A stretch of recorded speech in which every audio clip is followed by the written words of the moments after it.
Bonjour, je m'appelle Sarah et je viens de l'école Saint-Joseph à Sancoin. Mon livre s'intitule Tarzan, poney méchant de Cécile Alix. J'ai choisi ce livre car j'adore l'équitation et qu'il est rempli d'humour. Dans le passage que j'ai sélectionné, Tarzan est un poney très malin qui tente de s'échapper de son enclos. Je regarde le ciel où clignotent les astres innombrables. C'est infini. La lune éclaire les rubans blancs de la clôture. Saleté de barrière!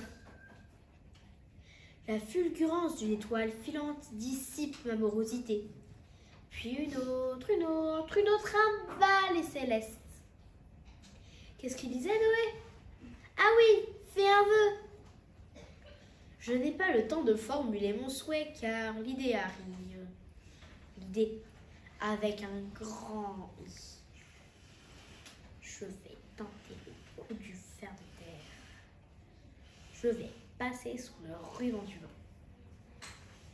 Ni une ni deux, je m'étale dans l'herbe. Je m'entraîne à la roulade au sol un petit moment. Une grande jument ouvre un œil, puis le referme. Leica bouge les oreilles, mais poursuit son somme. Un peu plus loin, les Shetland me contemplent placidement. Plus rien ne les étonne de ma part.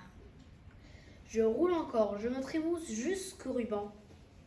Ça ne passera pas. J'ai trop de billes.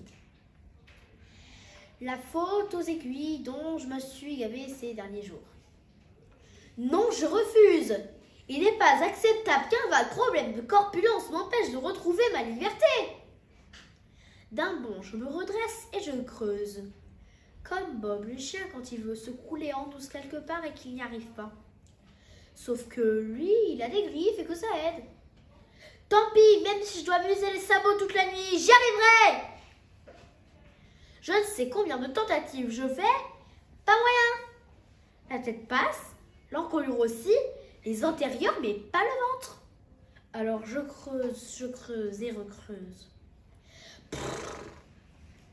Les Shetland ont soufflé, pas avec agressivité, pour me prévenir, il y a quelqu'un.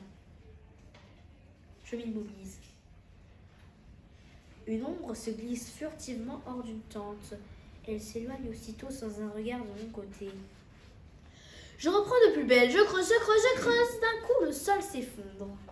C'est incroyable! Je suis tombée sur une galerie de taupes. La terre est meuble, je continue sans effort. Je me fige. Une seconde ombre sort de la même teinte que la précédente qui n'est toujours pas revenue. La silhouette est plus petite, plus indécise. Elle tournicote, embêtée sur la direction à prendre, part dans un sens, revient, s'en va ailleurs. Bon, elle va se décider, oui, je commence à avoir des crampes.